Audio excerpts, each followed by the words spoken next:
Bonjour à toutes et à tous, nous sommes très contentes de vous retrouver pour cette nouvelle émission. Oui, tout à fait. Bonjour Stéphanie. Bonjour Sana, bonjour Martine. Eh ben, bonjour à vous. Bonjour à tous. Ah mais ça va super bien. Le public aujourd'hui c'est génial, on a au moins 200 personnes derrière la caméra. Tournage en public, ouais. Oui, et tournage dans un nouveau lieu que l'on expérimente. Et d'ailleurs, vous pouvez nous mettre dans les commentaires si c'est un lieu qui vous fait plaisir. On est en bord de Seine. Voilà. Comment ça va les filles? Ça va. Un peu fatiguée. Ouais. Un peu fatiguée, une semaine un peu difficile. Bah, pas mal de déplacements, Ouais. donc fatiguée, mais ça va. Et moi, ça va super bien. Vaut mieux aujourd'hui. Hein. Oui, vaut mieux. Bah, moi ça va pas. Ça va pas par rapport à l'actualité en ce moment qui est quand même assez plombante, il faut reconnaître, au niveau du harcèlement et de... voilà, hein, on ne va pas non plus donner des exemples de ce qui se passe actuellement, mais c'est vrai qu'on s'interroge énormément sur la relation homme-femme et bon, d'un point de vue générique, le harcèlement. Hein, et puis ensuite, on peut éventuellement parler des différents types de harcèlement. Oui, on a décidé aujourd'hui de faire une thématique un petit peu plus particulière qui concerne l'entreprise, mais pas seulement, qui concerne aussi la scolarité, qui concerne aussi la vie personnelle, la vie familiale, hein, parce qu'il peut y avoir aussi des harcèlements dans la vie familiale. Donc c'est vrai qu'on va, voilà, on a décidé ce matin de faire une capsule comme ça différente où on va vous parler d'un sujet qui peut être un sujet compliqué mais en même temps s'en sortir du harcèlement. Eh bien c'est fondamental actuellement qu'on soit un homme ou une femme, même si les femmes sont nettement plus concernées à 98% par le harcèlement. Alors justement, Martine, nous sommes là pour en parler et tu es notamment spécialiste sur le harcèlement puisque c'est des thématiques que tu animes en entreprise. Et en coaching aussi. Oui, absolument. Individuel, Coaching individuel et beaucoup en entreprise, puisque aujourd'hui, vous savez que les entreprises, quand elles ont plus de 500 salariés, ont l'obligation de former leur RH et puis les élus, CHSCT, enfin tout ce qui est comité de sécurité, d'hygiène, etc. Et donc effectivement, on est amené, ou je suis amenée à pouvoir accompagner les entreprises, mais aussi en individuel, ce qui est tellement important dans cette thématique-là.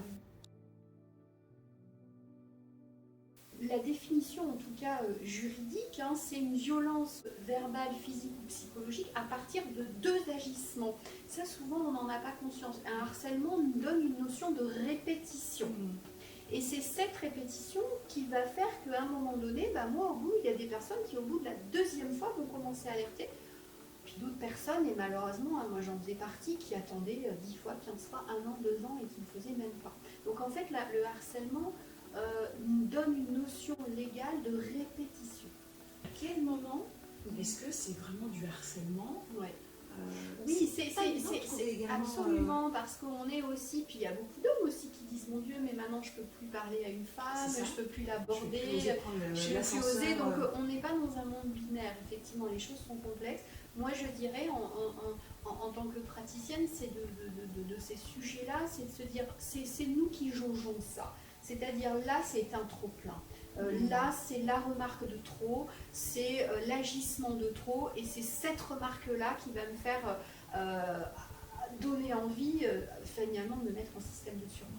Et c'est du ressenti aussi, hein, je te rejoins là-dessus, c'est-à-dire que si moi je me sens mal à l'aise par rapport au comportement ou par rapport au dire de quelqu'un, c'est qu'il y a quelque chose qui ne va pas.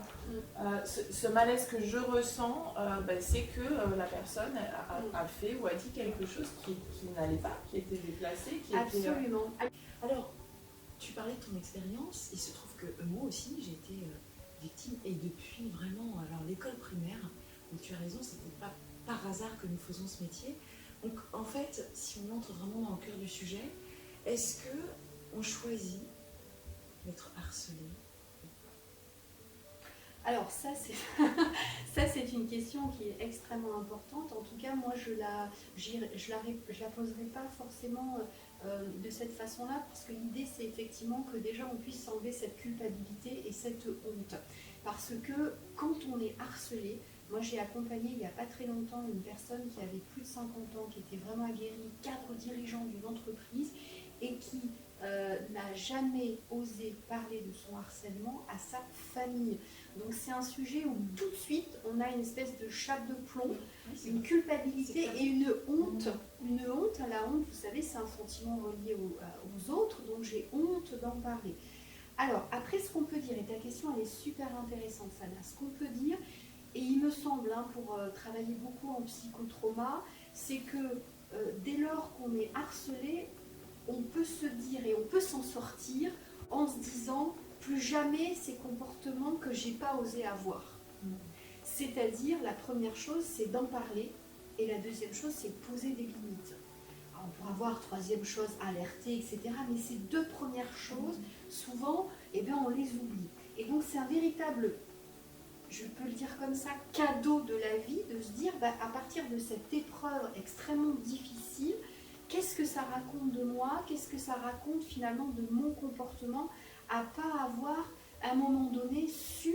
Et parce qu'on est plein de bonne gentillesse, on n'ose pas, on se dit oh là là c'est mon patron, puis j'ai peur, c'est mon collègue. Et puis ce sont souvent des personnes, et moi j'en faisais partie, qui sont tellement dans le fait plaisir, envie d'être aimé des autres, qu'on se dit si on réagit, finalement on ne va plus être aimé des autres. Et c'est là où il y a quelque chose qu'on peut travailler.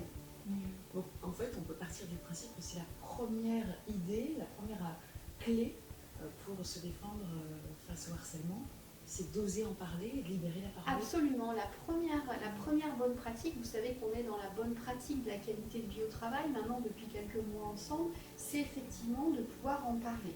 Ça peut être même d'en parler à toutes les personnes qui vous font à qui vous faites confiance, bien sûr, mais des personnes, jamais seules, si on pouvait donner une bannière à ça, c'est jamais seul dans cette thématique. Je suis collègue, tu me racontes cette histoire, ce que tu vis, mais comment est-ce que moi, en tant que collègue, je peux agir? Oui, et puis souvent les collègues ils se disent mon Dieu, mais qu'est-ce que je fais de ça? Elle m'a mis le truc dessus et qu'est-ce que j'en fais? Alors, oui, parce que en fait, je rebondis sur ce que dit Sana, parce qu'effectivement, oui, bien sûr, oser dire, mais justement, comment autour on peut aider quelqu'un à oser dire? Parce que c'est ça aussi, parce qu'évidemment, comme tu le dis, la personne qui se fait harceler, c'est un trauma, c'est difficile. Et donc, comment je fais pour aider ces personnes à oser dire? Alors, je crois que déjà, on en parle beaucoup socialement. Nous, on est quand même des... Bon, on fait jeune comme ça, mais on est d'une époque, j'allais dire, où on n'en parlait pas. Donc quand même, moi j'ai passé des années de collège et de lycée à, personne, moi j'osais pas en parler, etc. Donc aujourd'hui on en parle quand même, on a des instances en entreprise, mais effectivement, déjà le fait de libérer la parole et de se rendre compte que ce qu'on vit, c'est pas normal. Je crois que c'est important, et que l'autre nous dise ah bon, alors déjà rien que le fait de libérer la parole, ça va être important. Et puis l'autre, la question à poser, c'est comment je peux t'aider par rapport à ça? Comment je peux t'accompagner? Souvent la personne victime, entre guillemets, va dire non, moi le fait d'en avoir parlé, mais c'est important à ce moment-là qu'il y ait une communication. Quand on est en entreprise, il y a vraiment un dispositif d'alerte. Donc ça, on va se référer au référent harcèlement sexuel. Souvent, on n'ose pas aller voir la RH, quand même, ça c'est important. Le patron, encore moins, évidemment, n'allait pas forcément le voir parce que peut-être qu'il peut y avoir aussi des inductions qui soient faites. Et donc, effectivement, on ne va pas en parler à ces instances-là, mais on va pouvoir en parler au moins à un collègue. Et souvent, ça va être une oreille attentive, une oreille de confiance. Et cette personne-là peut lui dire, écoute, est-ce que tu veux qu'on aille voir ensemble, par exemple, le dispositif d'alerte? Le CE, aujourd'hui les élus, les délégués du personnel peuvent évidemment nous aider aussi dans cette démarche-là. Et puis il y a l'aspect familial aussi et personnel. En parler à sa famille, en parler à une amie, déjà ça va, oui, une personne ressource, ça va faire du bien. Et aujourd'hui c'est quand même plus un sujet tabou parce qu'il y a des limites téléphoniques, il y a tout ça, ce qu'on ne fait pas même à l'époque. Mais en tout cas, nous, la première chose qu'on voulait vous dire, c'est en parler. Pourquoi? Parce que c'est un trauma. Et ça, il ne faut pas le minimiser, parce que quand on a tendance à beaucoup parler, on se dit oui, t'as pas encore été harcelé, un jour tu le sauras, comme si c'était quelque chose. Mais non, attendez, c'est quelque chose qui est traumatique. Et donc de l'ordre du traumatisme, et ça, c'est quelque chose qu'il faut absolument que vous preniez conscience. Il n'est absolument pas normal de se faire harceler. harcelé. Comment dois-je réagir lorsque j'ai bien identifié qui est mon harceleur et que je suis victime du harcèlement? Alors il y a deux choses. La première chose, c'est déjà de pouvoir dire stop. Il y a vraiment un geste qui est celui-là que moi j'utilise beaucoup en coaching, qui est je pose mes limites, je pose mes frontières, là c'est le trop plein. Donc ce geste-là, qui est presque un ancrage, c'est stop. Et donc presque avoir son harceleur et dire stop. C'est pas oui mais peut-être. Alors quand même, le juridique nous aide, c'est-à-dire que le non n'est pas obligé d'être donné. Vous savez que la personne qui se fait harceler, souvent elle a peur, elle me dit oui mais j'ai jamais dit non. Oui mais dans la loi protège quand même, donc c'est pas parce que vous avez dit que vous avez jamais dit non que vous n'êtes pas protégé. Donc ça c'est important. Donc le stop. Déjà vraiment physiquement je vais m'entraîner, je vais aussi être accompagnée, on l'a vu, jamais seule, donc avec les délégués du personnel, avec des amis, je vais aller voir mon dispositif d'alerte et là donc la deuxième c'est alerter. C'est alerter. Donc moi, je vous conseille vraiment de garder aussi des SMS, de garder des mails, de garder peut-être des enregistrements, de garder toute pièce qui va vous permettre aussi, au-delà de votre vécu, de pouvoir donner des preuves. C'est pas grave, si vous n'en avez pas, attention, c'est pas parce que vous n'avez pas de preuves, il y aura des enquêtes qui vont être diligentées au niveau de l'entreprise, qui sont des enquêtes bien faites aujourd'hui dans les grosses entreprises, il faut le savoir, il y a des comités éthiques qui s'occupent de ça avec des experts, avec des enquêteurs externes, etc. Donc l'enquête va être diligentée. Mais au-delà de ça, donc vous inquiétez pas si vous n'avez pas de pièces, mais c'est vrai que si vous avez des mails, des SMS, aujourd'hui on a quand même beaucoup de digitalisation qu'à l'époque on n'avait pas. Ouais, on disait on m'a dit, et aujourd'hui vous avez quand même des enregistreurs, vous avez quand même des moyens numériques de pouvoir assez facilement garder vos SMS, garder vos mails, garder tous les messages possibles. La phase entre l'alerte et le moment où il se passe quelque chose, pas évident quand même de se retrouver à travailler et de continuer à faire comme si de rien n'était face à la personne qui nous harcèle. Oui, absolument. C'est pour ça que quand il y a cette idée de trop-plein, il ne faut pas hésiter aussi à se mettre en arrêt de travail. Il faut se mettre à distance, en tout cas, du site. Alors aujourd'hui, avec le télétravail, parfois c'est plus facile, sauf que vous avez des visios encore. Et les visios, vous voyez la personne. Donc, en psychotrauma, on est très relié au fait de se dire, voilà, vous êtes en dégoût de la situation, vous vous dégoûtez aussi vous-même aussi d'ailleurs, il y a une honte de soi aussi, et il y a une honte aussi de ne pas en avoir parlé trop tôt, si tôt, enfin il y a plein de choses qui se jouent, donc je vais vous conseiller de vous mettre à distance du site. Ça c'est très important et effectivement pas simplement en télétravail. Je suis victime de toi alors si je me mets à distance du site. C'est-à-dire que si mon équilibre c'est mon travail et mes collègues, c'est... Alors la première chose, c'est vraiment de se mettre à... ce serait à moi de me mettre à distance. Oui, la première chose, c'est de se protéger soi-même. On va se mettre à distance, mais on ne va pas rien faire. Parce que le problème, ce serait exactement ça, la double peine. C'est-à-dire que je me mets à distance, je me replie sur moi, et là, je reste seule. Et on l'a vu, jamais seule. Donc je me mets à distance, et là, je vais me faire accompagner. Je vais me faire accompagner par l'entreprise, parce que vous avez aussi le psychologue du travail, la médecine du travail. Vous avez aussi, on l'a vu, les élus référents. Je vais aussi m'entourer d'amis, d'amis proches, peut-être qu'une ou deux amies, mais une amie proche. Alors, moi, je comprends bien tout ce que tu dis. Et effectivement, le fait que la personne qui se sent harcelée va être dans la posture de ok, comment j'agis, comment je réagis, comment je fais, comment je dis non, comment je suis accompagnée. Maintenant, je pense que dans l'entreprise, et partout ailleurs d'ailleurs aussi, on a tous un vrai travail à faire aussi pour que ça n'arrive plus. Parce que c'est un peu ce que tu disais, Sana, aussi sur le côté double victime. C'est bien de pouvoir accompagner les personnes qui sont harcelées, mais ce qui serait encore mieux, c'est aussi que ça n'arrive plus. Comment on fait quand on est salarié d'une entreprise et comment je peux agir moi si je ne suis pas harcelée, si je ne suis pas harceleur, pour éviter que ça arrive? Quels sont les comportements que je peux avoir et tu en parlais, Stéphanie, même à la machine à café, même si je vois en visio, je vois aussi des personnes qui se font harceler en visio, vous savez, avec le fameux visuel, mais aujourd'hui t'as pas mis ta petite chemise ou t'as pas mis ton décolleté, etc. Donc effectivement, ça c'est très important qu'on soit tous acteurs.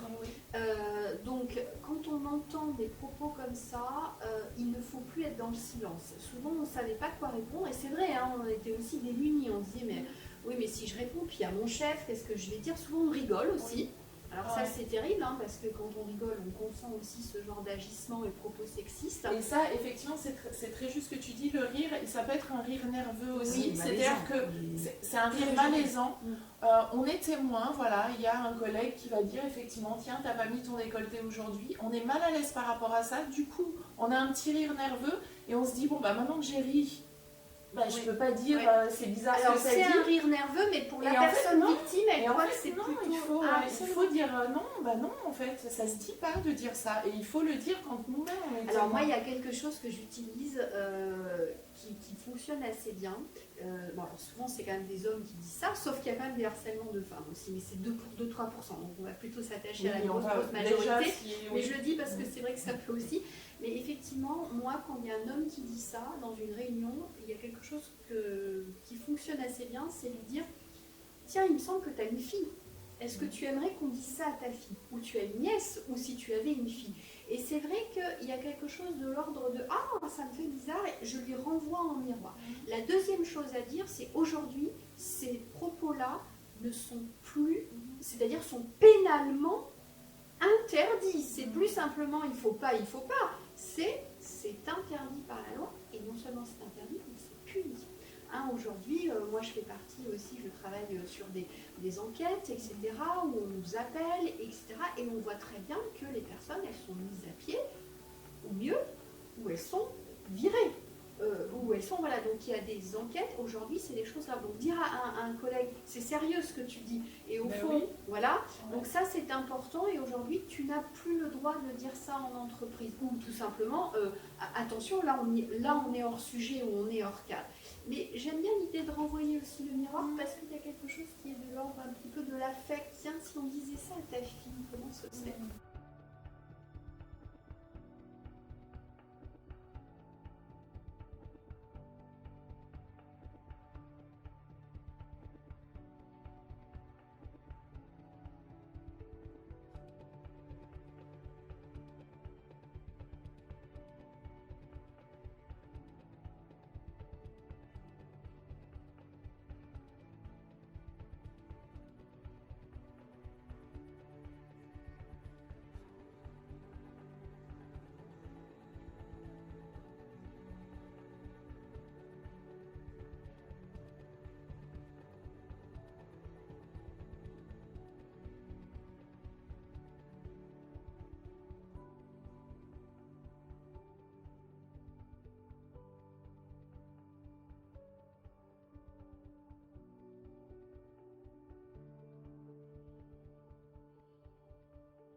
Et puis on ne le répétera jamais assez, la première des choses à faire, c'est de composer le 3919, qui est le numéro d'appel lorsqu'on subit du harcèlement. Donc on le rappelle, hein, le 3919, c'est à la portée de tous, et puis ça permet également de libérer la parole et de faire, d'avoir le sentiment en tout cas d'être accompagné. Il y a peut-être des questions parce qu'on a un public aujourd'hui, on a un Jage. Oui, moi j'avais une question. Quand on a subi du harcèlement, comment retourner à l'endroit où on s'est fait harceler? Une fois qu'il n'y a plus de harcèlement, une fois que tout ça c'est fini, comment on peut reprendre une vie normale? Oui, alors ça c'est vraiment aussi une bonne question, hein. C'est-à-dire que ce soit, tu veux dire, dans le travail ou même à l'école, hein, c'est ça pour toi. Donc effectivement, la première chose qu'on a vue, hein, c'est vraiment se mettre à distance. Ça c'est quelque chose qui est important. Après, c'est au cas par cas, hein. Souvent dans les entreprises, généralement les gens ne restent pas. On change de service. Souvent on dit ça aurait été mieux que ce soit le harceleur qui change de service. Souvent il le double victime. Oui, mais souvent de plus en plus, hein, sachez quand même qu'il y a de plus en plus d'enquêtes où les présumés harceleurs qui sont véritablement harceleurs changent de site aussi. Et après, c'est une discussion avec effectivement la RH ou le chef d'établissement. Hein, mais moi je dirais, il n'y a pas de bien ou pas bien, ça se discute parce que c'est intéressant aussi de surmonter ça, hein, et de dire non, mais je continue à travailler, la personne qui me harcelait n'est plus là, je retrouve ma vie, parce que ça peut être une fuite aussi de partir tout le temps. Et finalement, la fuite, c'est que vous reproduisez le même schéma que vous avez eu avec votre harceleur, c'est-à-dire que je fuis la confrontation.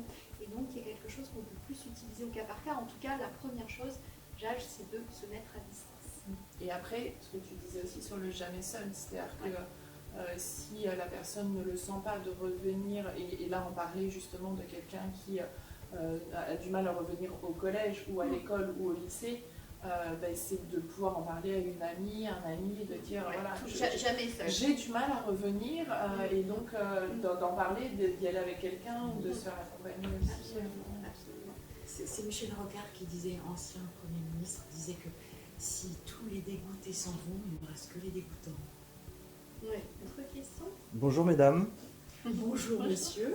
je suis dans une entreprise, ça fait pas mal de temps et je souhaite être promu parce que j'estime que j'ai fait beaucoup d'excellent travail, j'ai toujours de bonnes évaluations, mais en ces temps-ci j'ai un cumul de travail que mon patron me lègue et j'ai l'impression qu'il joue sur ça. Est-ce que c'est une forme d'harcèlement moral? C'est intéressant parce que tu dis qu'il me lègue et non qu'il me délègue. Ça aussi, c'est intéressant parce qu'effectivement, tu as l'air de dire qu'il te pose ça comme ça.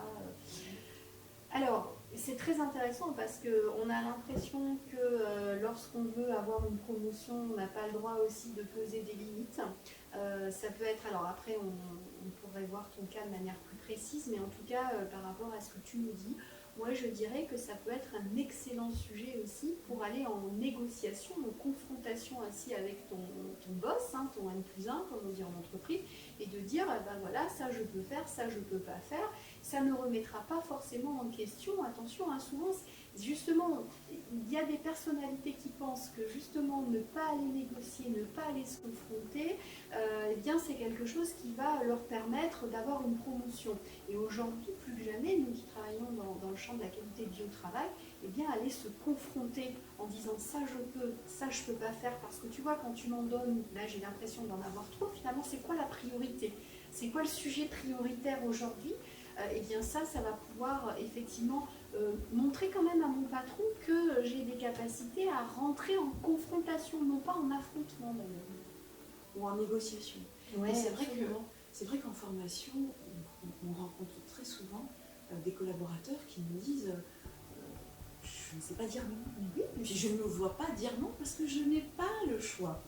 C'est le chef qui me demande c'est le manager qui me demande donc je suis obligée. Mais vous voyez, là, on est vraiment dans Ouais. cette croyance-là, et on est vraiment au cœur du sujet quand on dit ça. Vous voyez, c'est que ça, c'est très intéressant. C'est-à-dire que j'ai l'impression que quand je dis non, je ne serai plus aimée, je ne serai plus promue. Oui. Et du coup, je nie en fait mes propres besoins. Alors que finalement, ta question, elle est intéressante parce que quand je me mets, j'ai envie d'avoir une trajectoire professionnelle, eh bien, j'écoute mes besoins. Et mon premier besoin, c'est aussi de pouvoir aller négocier, d'aller. Alors le mot confronter en français n'est pas toujours bien compris. Confronter, c'est finalement, c'est pas affronter, c'est aller négocier, aller discuter et aller poser ses propres limites. Et ça, c'est quelque chose qui est de l'ordre de l'intelligence émotionnelle et relationnelle. Voilà. Et pour autant, effectivement, il y a des managers qui vont accueillir cette confrontation, comme tu dis, et travailler avec la personne, etc.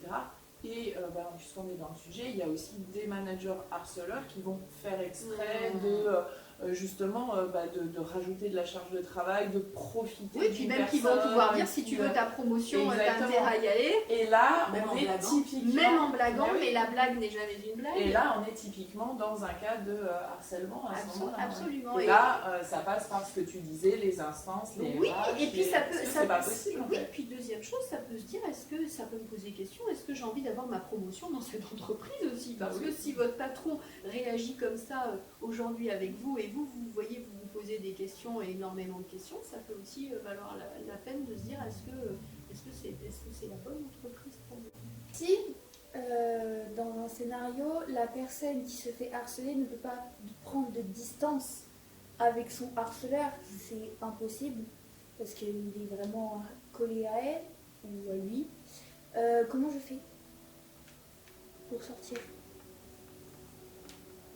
Là, c'est dans le cas où je travaille avec cette personne que je vois tous les jours, que je côtoie. Comment il pourrait être Oui, mais tout simple, oui, mais aussi à une prof, par exemple? une prof ou tout simplement je travaille avec avec soit mon coloc, soit mon mari ou ne serait-ce qu'une personne de ma famille, parce que ça arrive aussi dans les familles. Ouais. comment je fais parce que je le vois tous les jours.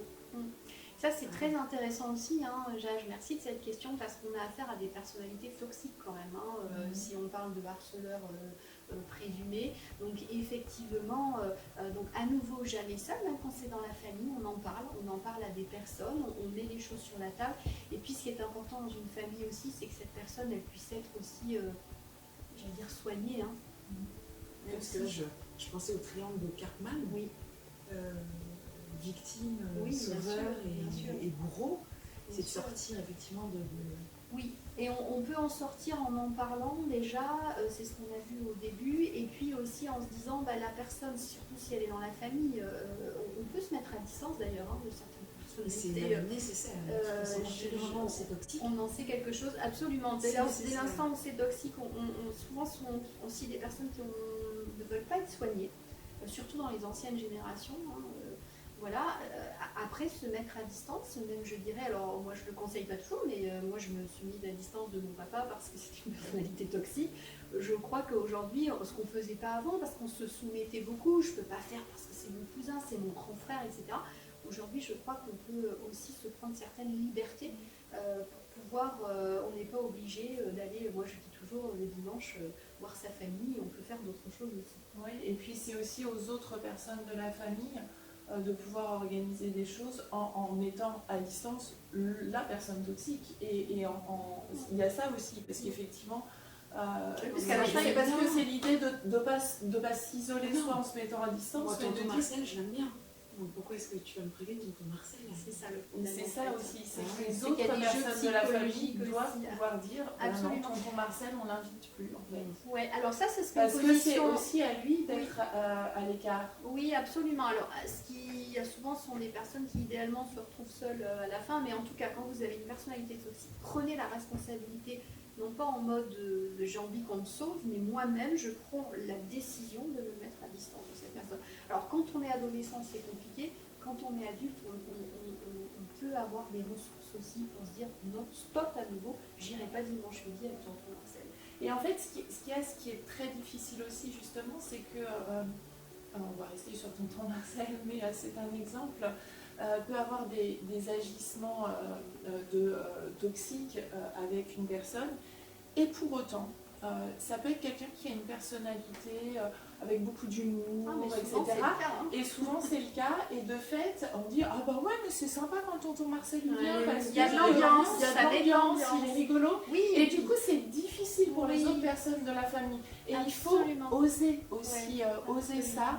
ça. Oser ça, c'est très important. Et alors, vous voyez, on racontait des choses un petit peu personnelles. Je l'ai vécu aussi dans une association où il y avait une personne qui était effectivement toxique. Beaucoup d'humour, très rigolo. C'était très agréable quand il était là. Et à partir du moment où on a entendu et compris qu'il avait eu un comportement extrêmement toxique avec une des personnes, il a été, lui, mis à l'écart de l'association. Et ça a été très réconfortant pour la personne qui était harcelée. Et c'est pas forcément facile, parce qu'il y a des personnes qui nous ont dit oui, mais quand même, c'est bizarre. Bah, en fait, non. Alors ça c'est qu'il très faut faire. intéressant ce que tu dis parce que le profil du harceleur, souvent, du pervers narcissique, parce que souvent c'est des profils avec ces structures-là, mais c'est très intéressant parce que souvent c'est des gens qui sont extrêmement brillants. Brillants dans le sens de séducteurs, dans leurs relations, charismatiques, qui savent aussi beaucoup séduire, caresser dans le sens du poil. D'ailleurs, c'est leur technique d'approche. Souvent, ils vont dire ah oui, mais toi, tu es extrêmement gentil, je vais venir te voir, etc. Donc, effectivement, jamais seul dans ces thématiques. Alors bonjour, j'ai une question. Voilà, je fais des petites blagues à mes collègues féminines. Je trouve que ça met une ambiance assez sympa dans l'entreprise. Mais on me dit que je suis lourd, que je commence à devenir un peu, un peu gênant.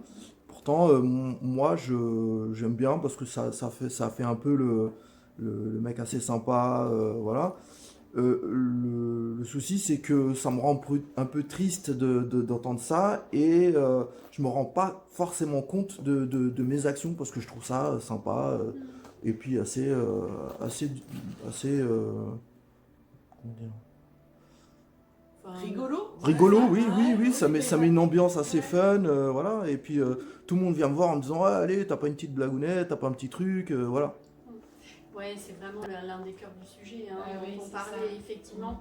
Alors, alors, ce qui en plus c'était admis il y a pas très très longtemps de ça d'ailleurs, hein, et aujourd'hui il l'est plus, donc ça c'est important déjà que tu en aies conscience. Et puis d'entendre aussi ce que les autres disent, Ouais, les c'est feedbacks, ça hein, les aussi. fameux feedbacks, c'est-à-dire tiens c'est marrant, et puis c'est bizarre, elle m'a fait une drôle de tête quand je lui ai dit ça. Et tu vois dans ta question, on voit bien que tu es sensible à ça aussi, de se dire tiens c'est bizarre, on me dit que je suis un peu relou, que je suis un peu comme ça. Tiens, qu'est-ce qui a changé? Et effectivement, on a changé d'époque là-dessus. Puis, il ne faut pas oublier non plus quand même qu'au-delà de l'aspect légal et juridique, il y a l'aspect psychologique et que tous les jours, quand j'entends ma petite blagounette, qui est prise pour une blagounette, mais qui n'est pas une blagounette pour celui ou celle qui la reçoit, ben c'est un trauma à nouveau. Hein. Les agissements et propos sexistes deviennent des harcèlements à un moment donné, et du coup, effectivement, ça pose un problème pour la personne. Donc, Il faut être à l'écoute justement à partir du moment où quelqu'un dit bah voilà, on trouve que les blagues sont un peu lourdes, etc.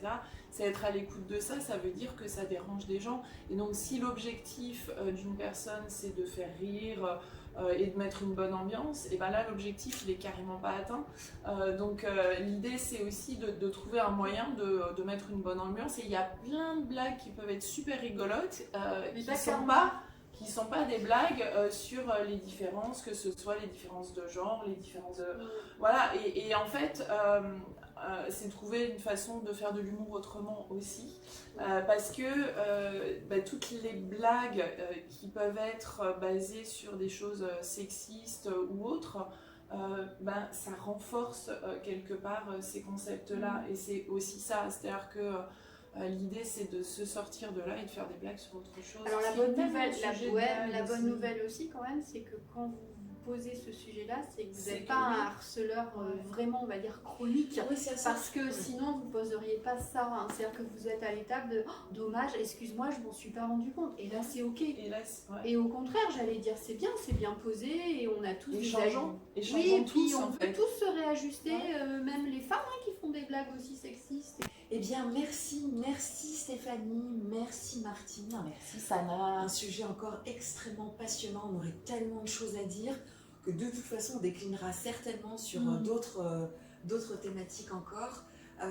Nous espérons vraiment que ça vous aura été utile, que vous pourrez en parler autour de vous. Stéphanie, Et on s'abonne, on yes, clique. abonnez-vous, mettez des Absolument. likes, des cœurs, des commentaires aussi bien sûr. Hein. On est toujours voilà, demandeuse de Très vos, preneuse. commentaires et de vos sujets aussi. Hein. Oui. Quel sujet, quelle thématique vous aimeriez voir aborder les prochaines fois. On vous fait des gros bisous, à bientôt. Au revoir.